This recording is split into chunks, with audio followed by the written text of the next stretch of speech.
बोलो जयकारा बोल मेरे श्री गुरु महाराज की जय। श्री अमर ज्योति दर्शन ग्रंथ विशिष्ट आश्रम अखलधाम अलखधाम ब्यावरा। श्री सद्गुरुदेव जी महाराज जी की गुना से लगभग 100 किलोमीटर की दूरी पर इंदौर और भोपाल के मार्ग में ब्यावरा में एक आश्रम बनाने की मौज उठी।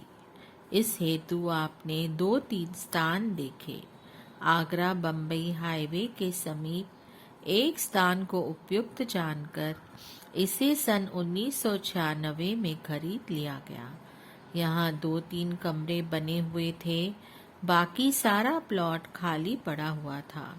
एक बावली भी खुदी हुई थी जिसका जल बहुत खारा था, अतः यह पीने के प्रयोग में नहीं लाया जा सकता था। इसी प्लॉट के पिछली तरफ एक बोरवेल किया गया जिससे पीने के पानी की आपूर्ति होने लगी। महात्मा ज्ञान विचारानंद जी को इस आश्रम की सारी बाउंड्री बनाने का आदेश दिया। पुनः सारी रूपरेखा तैयार करवाकर श्री मंदिर और सत्संग भवन की नींव निज कर कमलों से रखी। सेवा कार्य आरंभ हो गया। श्री आनंदपुर से श्री प्रयागधाम की ओर जाते हुए और श्री प्रयागधाम से श्री आनंदपुर की ओर आते हुए बसों द्वारा यात्रा कर रहे गुरुमुख यहाँ सेवा के लिए रुकते। महाप्रभु जी स्वयं कई कई दिन यहाँ विराजमान होकर सेवा कराते। गुरुमुख जन सेवा का सौभाग्य पाकर लाभान्वित होते और देव दुर्लभ श्री दर्शनों की दिव्य दात को पाकर अपने भाग्यों की सराहना करते न उबते। क्योंकि गुरु दरबार की सेवा और पावन श्री दर्शनों की निधि किसी विरले भाग्यशाली को करोड़ों जन्मों के पुण्य कर्मों उदित होने के पश्चात ही मिलती है। ऐसे सुखद समागम को पाकर प्रेमी गुरुमुखों के हर्ष की सीमा न रही और वे प्रेम विभोर हो दिन रात इस सेवा कार्य में संलग्न रहते। महापुरुषों की कृपा और सेवकों के प्रयास से शीघ्र ही श्री मंदिर और सत्संग भवन का कार्य पूर्ण हो गया। आपने श्री प्रयागधाम से माघी के पर्व के पश्चात श्री आनंदपुर के लिए प्रस्थान किया। मार्ग में इंदौर से होते हुए इस स्थान पर कृपा फरमाई। श्री मौत से मुहूर्त की सब तैयारी हो चुकी थी। श्री मंदिर जी को रंग बिरंगे लड़ियों और गुब्बारों से सजाया गया। मुख्य द्वार पर केले के पत्ते से तोरण द्वार सजाए गए। श्री सतगुरुदेव जी महाराज यहाँ पधारे। कुछ गुरुमुख सेवक जन साथ थे। आपने श्री मंदिर में प्रवेश करने से पूर्व रिबन काटा, नारियल तोड़ा, अंदर श्री सिंहासन पर श्री परमहंसों की दिव्य प्रतिमाएं विराजमान की, हार पीताम्बर पहनाए। श्री आरती पूजा का कार्यक्रम संपन्न हुआ। तत्पश्चात आपने अपने पावन वचनों में फरमाया, श्री आनंदपुर दरबार में जितनी कार्यवाही होती है सब गुरुमुखों के उद्धार और कल्याण के लिए होती है। इस जीवन के लक्ष्य को पूरा करने के लिए होती है। श्री परमहंस दाता दयाल जी ने सेवकों के लिए यह ऐसी रचना रचाई है, भक्ति परमार्थ का प्रवाह चलाया है। जो जिज्ञासु जन दरबार में आते हैं वे भक्ति और दर्शनों का भरपूर लाभ उठाते हैं। सही मायनों में वे जीवन का लक्ष्य पूरा कर लेते हैं। महापुरुषों का यही मिशन होता है कि गुरुमुख जिज्ञासु जन भक्ति परमार्थ का लाभ उठाते रहें। इस दरबार में जो भी कार्यवाही होती है उसके कण कण और जर्रे जर्रे में परमार्थ और भक्ति समाई है। गुरुमुख जन भी अनमोल जीवन से अपने एक एक श्वास में परमार्थ, भक्ति और सेवा का लाभ उठाते हैं। यह जो श्री मंदिर और सत्संग भवन तैयार हुआ है, यह सब गुरुमुखों की सेवा का ही फल है। वे अपना तन मन धन और दिलो दिमाग गुरु दरबार की सेवा में लगा देते हैं और सुमिरन ध्यान में रत रहकर जीवन में सच्चा आनंद भर लेते हैं। यह ऐसा आनंद है जो लोक और परलोक में खुशियां देता है। महापुरुषों को भी इस बात में से बहुत खुशी होती है कि गुरुमुख जन जीवन में भक्ति का धन एकत्र कर रूहानी फैज उठा रहे हैं। गुरु दरबार की सेवा करके जीवन का सच्चा लाभ उठाकर अपने लक्ष्य की ओर अग्रसर हो रहे हैं। आज जो यह मुहूर्त हुआ है, यह सब गुरुमुखों को बहुत बहुत बधाई हो। पावन श्री दर्शन और प्रवचनों की दात को पाकर प्रेमियों के हृदय गदगद हो उठे। श्री मुख से श्री इस आश्रम का शुभ नाम अलख धाम रखा। गुरुमुखों ने गुरु महिमा के भजन गाए और महाप्रभु जी के पावन श्री चरणों में शुभ मुहूर्त की कोटि बधाइयां अर्पित की।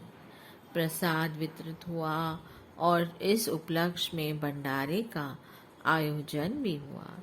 कुछ ही समय पश्चात आपने भक्तों के आवास के लिए कमरे और लंगर बनाने एवं खिलाने के लिए भी भवन बनवा दिया। पीछे की ओर एक सुंदर पार्क बनवाया जहाँ पुष्पों के पौधों के साथ कई फलदार वृक्ष लगवाए। आश्रम का निर्माण हो जाने पर आपने इसकी जिम्मेवारी श्री स्वामी विचार पूर्णानंद जी को सौंप दी। आप श्री आनंदपुर से श्री प्रयागधाम की ओर जाते हुए वर्ष में प्राय 2-3 बार इस आश्रम पर कृपा फरमाते। इस आश्रम के बन जाने से इस मार्ग से आने जाने वाली बसें, पिकअप एवं अन्य वाहनों को विश्राम और लंगर आदि ग्रहण करने की सुविधा प्राप्त हुई। अनुपम धाम भोपाल। श्री सद्गुरुदेव जी महाराज जी की यह श्री मौज थी कि उस स्थान पर आश्रम अवश्य होना चाहिए जहाँ पर यात्रा के समय ठहरने की सुख सुविधा हो। साथ में उस क्षेत्र में रहने वाले गुरुमुख प्रेमियों को आध्यात्मिक लाभ भी प्राप्त हो सके। श्री आनंदपुर से बम्बई अथवा दिल्ली आदि से के लिए हवाई जहाज द्वारा जाना हो तथा बम्बई दिल्ली से श्री आनंदपुर में आना हो तो उस समय गुरुमुख प्रेमी श्री दर्शन एवं सेवा सत्संग से लाभान्वित हो सके। कुछ समय के लिए विश्राम हेतु यहाँ पर ठहर सकें, इसके लिए भोपाल का स्थान ही उपयुक्त जानकर वहाँ पर एक आश्रम बनवाने की श्री मौज उठी। उस समय भोपाल में केवल 4 परिवार ही गुरुमुख थे। श्री स्वामी विचार पूर्णानंद जी ने विनय की, प्रभु यहाँ तो केवल 4 परिवार ही गुरुमुख हैं, उनके लिए आश्रम बनवाने की क्या जरूरत है। वे महाप्रभु जी के आने जाने के समय अपने घर में ही पूरा प्रबंध कर सकते हैं। श्री वचन हुए वही गुरुमुख ही इस आश्रम का निर्माण कार्य करेंगे और सेवा करके अपने जन्म को साकार करेंगे। महापुरुष जिस स्थान पर जाते हैं वहाँ चारों ओर का वातावरण भक्ति की सुगंधी से स्वतः ही महक उठता है। संस्कारी अधिकारी रूहें अपने स्थान को पाकर आत्म कल्याण करती हैं और प्रफुल्लित होकर अपने मानव जन्म के देह को प्राप्त करती हैं। यहाँ पर हवाई अड्डा होने से कई गुरुमुख प्रेमी इस आश्रम की सुविधा का लाभ उठा सकेंगे। भोपाल में अरेरा कॉलोनी में एक स्थान को उपयुक्त जानकर जगह आश्रम के लिए खरीद ली गई। इसमें एक छोटे हॉल कमरे के साथ 3 अन्य कमरे बने हुए थे। महाप्रभु जी ने श्रीमुख से इसका शुभ नाम अनुपम धाम फरमाया। हॉल कमरे में ही मंदिर बनवाकर वहां श्री आरती पूजा का कार्यक्रम आरंभ करवा दिया। श्री गुरु माँ जी जब वहां कृपा फरमाते तो श्री दर्शन भी वहीं खुलते। जहाँ सत्पुरुष चरण धरते हैं वह स्थान पवित्र एवं पूजनीय बन जाता है। इस स्थान की महिमा भी जैसे जैसे फैलने लगी तो संगतें यहाँ आकर श्री दर्शनों का लाभ प्राप्त करने लगी। महापुरुषों से सच्चे नाम की दीक्षा प्राप्त करके भक्ति की ओर अग्रसर होने लगी। संगतों की बढ़ती हुई संख्या को देखते हुए वह उन्हें परमार्थ लाभ आसानी से सुलभ हो सके, इस हेतु श्री सद्गुरुदेव महाराज जी यहाँ बड़े हॉल का निर्माण करवाया। इसी हॉल कमरे में एक और श्री परमहंस अद्वैत मंदिर की स्थापना की। इसके शुभ मुहूर्त हेतु आपने भोपाल कृपा फरमाई। एक दिन पहले ही श्री प्रयागधाम से कुछ गुरुमुखों को यहाँ भेजा और कुछ गुरुमुख श्री आनंदपुर से आज्ञा पाकर यहाँ आए। यहाँ का सारा प्रबंध प्रमुख गुरुमुख परिवारों की ओर से किया जाता था। 1 मास में एक बार यहाँ भंडारा होता। लंगर में भक्त भक्त्यानियाँ इकट्ठे ही भोजन किया करते। महाप्रभु जी के आगमन पर भी वही प्रबंध चल रहा था। साथ साथ गुरुमुखों को उनके कमरे में भोजन दिया जाता। श्री गुरुमा जी के आगमन पर प्रबंधक भाई जी ने एवं गुरुमुखों ने उत्साह सहित सुस्वागत किया और गुरु प्रभु दर्शन के गीत गाए। महाप्रभु जी भी प्रसन्न मुद्रा में सबको आशीर्वाद देते हुए चौबारे में विराजमान हुए। दोपहर का समय था। खिड़की से नीचे बाहर की ओर झांका। उस समय लंगर की तैयारी हो रही थी। बाहर से आई हुई संगत भक्त व भक्त्यानियाँ इकट्ठे ही पंक्ति में बैठते जा रहे थे। इसी समय ही श्री प्रभु जी नीचे एक कमरे में आकर विराजमान हुए और शरणागत गुरुमुखों को पास बुलाया। श्री गुरुमा जी ने फरमाया, आप सब कल से यहाँ आए हुए हो और देख रहे हो कि यहाँ का प्रबंध श्री आनंदपुर से बिल्कुल ही भिन्न है। हम आपको सचेत करते हैं कि यहाँ जहाँ भी जाओ अपने लिए स्वयं सेवा ढूंढो। सेवा ही वास्तविक पूंजी है। जितने दिन यहाँ रहना है आश्रम की सफाई करो। लंगर में भोजन श्री आनंदपुर के नियम अनुसार भक्त भक्त्यानियों को अलग अलग पंक्तियों में बिठाकर करवाया जाए।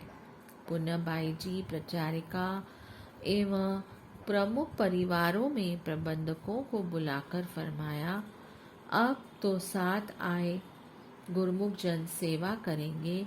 इसके पश्चात भी यहाँ पर यही नियम लागू रहेगा। सेवा ही संजीवनी है। जितनी जितनी सेवा स्वयं करोगे उतना ही मन पवित्र और शुद्ध होगा, भक्ति में आगे बढ़ता जाएगा।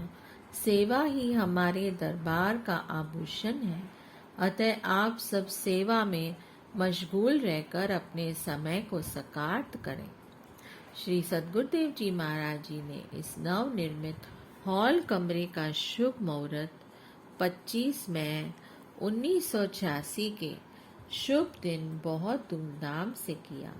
इस शुभ अवसर पर महाप्रभु जी ने श्री मंदिर जी में श्री परमहंस महान विभूतियों की प्रतिमाएं निज कर कमलों से विराजमान की। पुष्पमालाएं पहनाकर शुभ्र बाल पर केसर तिलक लगाया। श्री आरती पूजा का कार्यक्रम हुआ। श्री वचन हुए। अगर विचार से देखा जाए तो सारे संसार में हर एक इंसान यह कोशिश कर रहा है कि उसको शारीरिक सुख सम्मान अधिक से अधिक उपलब्ध हो।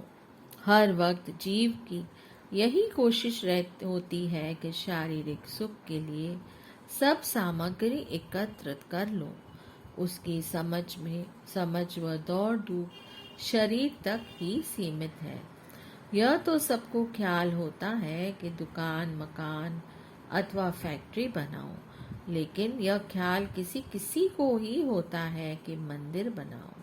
आज इस सत्संग भवन तथा श्री परमहंस अद्वैत मंदिर का निर्माण इसलिए हुआ है ताकि गुरुमुख जन अपनी आत्मा का कल्याण करके भविष्य को सुधार सके। यह विरले विरले आप जैसे गुरुमुखों को ही समझ होती है कि आत्मोन्नति के साधनों के से ही खुशहाली है। महापुरुष भी सदैव परमार्थ एवं आत्मिक कल्याण के लिए ही जीव को आगाह करते हैं। जैसे परम संत श्री कबीर साहब जी ने कहा है, यह दुनिया दो रोज की मत करिया से हेत, गुरु चरणन में लागिए जो पूरन सुख देत। महापुरुषों तो समझाते हैं कि यह दुनिया दो रोज की है। आखिर जीव को कहाँ जाना है? जो ईश्वर से ताल्लुक रखते हैं और दुनिया में दिल नहीं अटकाते, वास्तव में वे वही बहादुर हैं, सूरमा हैं। महापुरुषों का यही मिशन होता है कि जीव मानुष तन को पाकर असली लक्ष्य को प्राप्त करे। क्योंकि जीव जिस काम के लिए आया है, अगर वह न किया तो इसे शर्मिंदगी उठानी पड़ेगी। इस अनमोल तन के बदले 84 के चक्र में जाना पड़ेगा। यह कितना भारी नुकसान है। गुणवाणी में वर्णन आया है, अवर काज तेरे कितने न काम, मिल साध संगत बज केवल नाम। दुनियावी काम तेरे काम नहीं आएंगे। सत्पुरुषों की चरण शरण ग्रहण कर, मालिक की भजन बंदगी कर, नाम की कमाई कर। विचारवान गुरमुखी भक्ति करके यहाँ भी सुख से रहते हैं और परलोक भी सुहेला कर लेते हैं। जब गुरुमुख जन श्री वचनों की इस अमूल्य दात को पाकर सच्चे आत्मिक आनंद से सराबोर हो गए, शुभ मुहूर्त एवं बधाइयों के भजन गाए गए, सर्वत्र आनंद ही आनंद छा गया। इस खुशी के उपलक्ष्य में भंडारे का आयोजन हुआ एवं प्रसाद भी वितरित किया गया। बोलिए जयकारा, बोल मेरे श्री गुरु महाराज की जय। जय सच्चिदानंद।